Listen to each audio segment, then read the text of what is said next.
자, 그래서 지금까지 그 베니싱 그레디언트 프로블럼, 이 계속 층마다 이 미분값이 곱해져 가지고 적어지는 문제를 해결하기 위해서, 자, 이렇게 층별로 이 딥 빌리프 네트워크이라는 걸 사용해서, 이걸 우리가 딥 빌리프 네트워크라고 했는데, 그 이걸 이용해서 이렇게 층별로 이렇게 만들어서 그게 이제 첫 번째 방법이었고, 그 다음에 이제 나온 게 ReLU라고 그랬죠. ReLU를 이용해서, ReLU를 이용하면 기울기가 1이 되니까, 그 다음에 이제 또 이런 방법을 사용하지 않아도 잘 되는 거예요. 그리고 또 한 가지는 이런 방법을 사용하지 않고 아예 그냥 처음부터 우리가 옛날에 했던, 이전에 했던 방법을 그냥 써봤는데, 워낙 이 계산 성능이 향상되다 보니까 거기다가 이제 GPU라는 그런 게 나왔죠. GPU라는 거는 뭐예요? 여러분이 게임할 때 그 그림을 이제 빨리빨리 그려주기 위해서 이제 그런 만든 그 프로세서죠. 이제 그걸 이용해 가지고 이런 것들 계산을 엄청 빨리 하게 된 거예요. 이 그래픽을 그릴 때는 비슷한 연산들이 많이 사용이 되죠. 어떤 그림을 이제 변환하고, 여러분 이제 그래픽스를 공부했으면은 알겠지만, 어떤 게임에서 캐릭터들이 이렇게 움직이는 거는 그 어떤 그림에다가 계속 똑같은 연산을 픽셀마다 다 하는 거죠. 이렇게 변환시키고 3초간 변환시키고 이런 것들을. 이제 그런 것하고 이 뉴럴 네트워크 계산하고 뭔가 비슷해요. 그죠? 뉴럴 네트워크도 마찬가지로 그 각각의 뉴런마다 아주 심플한 연산들이 계속 반복되죠. 그래픽도 마찬가지고. 굉장히 둘 다 성격이 비슷해요. 그러다 보니까 이 GPU를 이용해서 이 뉴럴 네트워크 계산을 하니까 엄청나게 빠르게 계산을 할 수 있게 된 거예요. 그러다 보니까 이런 거 없이도 그냥 처음부터 그러니까 선행학습이 없이도, 프리트레이닝이 없이 그냥 처음부터 랜덤하게 만들어 가지고 그냥 그 시그모이드 함수 써서 층을 이렇게 많이 만들어서 똑같이 해도 그냥 좋은 성능이 나오는 거예요. 자, 그 다음에 이제 또 한 가지, 또 그 층을 늘리기 위한 이제 방법 중에 이 그레디언트 플로우라는 방법이 있어요. 레지듀얼 넷이라고 하는데, 이제 사람들이 계속 층을 계속 이제 느려보고 이제 해봤는데, 잘 안 돼요. 잘 안 되는 이유가 이제 그런 이유, 이런 이유죠. 그레디언트가 계속 줄어드니까. 그래서, 자, 그러면은, 우리가 앞에서 계산할 때, 그 계산식에 보면은, 그 웨이트를 곱하는 그런 과정이 있었죠. 자, 여기 보면은, 중간에 이 웨이트가 곱해져요. 그죠? 웨이트 계산이 중간에 들어가니까. 어쨌든 요거는 우리가 1로 만들었죠. ReLU를 사용해서 1을 만들었는데, 이 웨이트는 어쩔 수가 없어요. 웨이트는 작은 값이기 때문에, 아니면 큰 값이거나, 웨이트가 작은 값이면, 웨이트가 0.1이면 이걸 계속 곱하면은 0이 돼 버릴 거고, 웨이트가 1보다 큰 값이면은, 예를 들어서 2다. 이걸 곱하면 어떻게 되겠어요? 기울기가 폭발하겠죠. 큰 값이 계속 곱해지면은 기울기가 폭발해가지고 이제 오버플로우가 생기겠죠. 이래도 안 되고 이래도 안 돼요. 기울기는 그래서 1 근처에 머무르는 게 가장 좋아요. 그죠? 그래서 그럼 어떻게 하면, 그럼 이 웨이트를 1로 만들어 버리면 되잖아. 그죠? 그럼 어떻게 되겠어요? 웨이트가 1이 돼 버리면은 뭐 이거 안 되잖아. 계산이 안 되잖아. 그죠? 그럼 어떻게 하면 좋겠어요? 웨이트를 1이 되게 만든 거예요. 이 웨이트를 1로 만든 거예요. 이 부분을. 그러니까 기존에 층이 있죠. 이렇게 층이 있어서 x가 들어가면은 어떤 요 노드들이 어떤 값을 계산하겠죠. fx. 그게 이제 fx예요. 기존에 이렇게 했었는데, 이걸 어떻게 했냐 하면은 요 x를 그대로 더해주는 그런 경로를 만든 거예요. 이렇게 w가 1이니까 요 x에다가 w 곱하면 그대로 x가 되겠죠. 그래서 더해주는 거예요. 그러면은 fx에다가 x를 더한 것을 출력을 하는 거예요. 이렇게 하면 될까요? 안 될까요? 되겠죠? 왜냐하면은 우리가 원하는 값이 예를 들어서 y라고 한다면은 기존에는 fx 자체가 그러니까 x에다 웨이트를 곱해서 액티베이션 함수를 거친 것이 이거였는데 지금은 이렇게 바뀐 거죠. y는 출력값은 fx에다 x를 더한 것이 이렇게 된 거죠. 그럼 뭐예요? 요거는 여기다가 x를 빼도록 합하면 되잖아요. 그죠?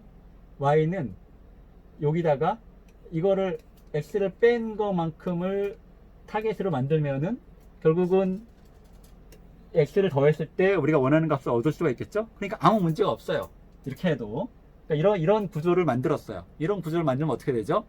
그러면은 우리가 그레디언트를 계산하는 수식에서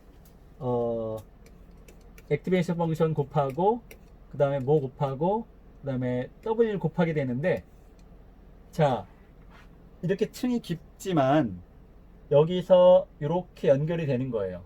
w가 1인 것이. 그러니까 1이 곱해지고 또 1이 곱해지고 계속 1이 곱해져 가지고 여기서 만든 이 그레디언트 뭔가 변수가 있겠죠? 이 변수들 요것이 그냥 1 곱하기 1 곱하기 계속 1만 곱해져 가지고 여기까지 오는 거예요.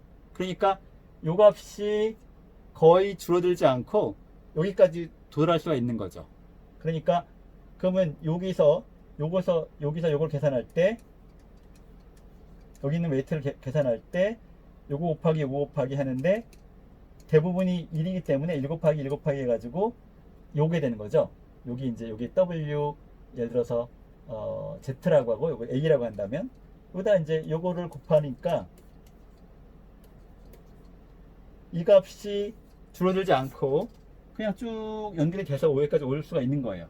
그러니까 그레디언트 플로우, 그레디언트가 연결되는 통로, 그레디언트 플로우를 위한 통로를 만들어서 깊은 층을 만들 수가 있어요. 그래서 이런 방법을 이용해서 이제 처음으로 이제 100층 이상을 만들어 봤는데 당연히 잘 되겠죠. 잘 돼가지고 이제 경쟁, 컴페티션이라고 해서 경쟁이 있어요. 데이터를 주고 그 데이터를 분류하는 경쟁. 제일 많이 했던 게 이미지넷이라고 해서 이미지를 많이 모아놨어요. 사람들이 모아놓고 누가 더 이걸 잘 분류하느냐 경쟁을 하는 건데 거기서 이제 이런 구조를 해가지고 이제 뭐 1등을 하고 그러니까 이제 유명해져가지고 이거는 이제 레지듀얼 넷이라고 해요. 레지듀얼이 무슨 뜻이에요? 레지듀얼이라는 것은 나머지라는 뜻이죠. 나머지. 그러니까 여기서 이걸 뺀 나머지 그것만 학습하는 거죠. 요 원래 y값 우리가 타겟을 원래 우리가 원하는 타겟을 학습하는 게 아니라 거기서 x를 뺀 값 요거를 학습해도 나중에 붙여주면 되니까 이렇게 그래서 결국은 이런 구조를 또 만들게 되면은 또 어떤 효과가 있느냐 만약에 여기 있는 웨이트들이 전부 0이면 어떻게 되겠어요? 그래가지고 그러면은 요 출력이 0이 나오겠죠. 그러니까 fx를 전부 0으로 만들면 어떻게 되겠어요? fx가 0이다. fx가 0이 되도록 얘를 학습하면은 어떻게 되겠어요? 그러면은 요게 그냥 그대로 있으니까 얘는 없는 거나 마찬가지가 되는 거죠. 그러면은 이렇게 층이 많아도 이 층이 없는 것과 마찬가지가 되는 거죠. 그죠? 이 층이 없는 것과 마찬가지가 돼요. 처음에 그러니까 이거를 만든 사람은 이걸 왜 이렇게 만들었느냐 하면은 우리가 이제 실험을 해보니까 예를 들어서 뭐 20층짜리를 하나 만들었어요. 20층짜리를 만들어 가지고 하니까 잘 돼요. 잘 되게 만들었어요. 그래가지고 이제 층을 늘려보자. 층을 늘렸어요. 층을 늘렸더니 더 안 돼요. 20층에서 30층을 만들면 최소한 이때보단 좋아졌으면 좋겠는데 오히려 성능이 떨어져요. 왜 그럴까요?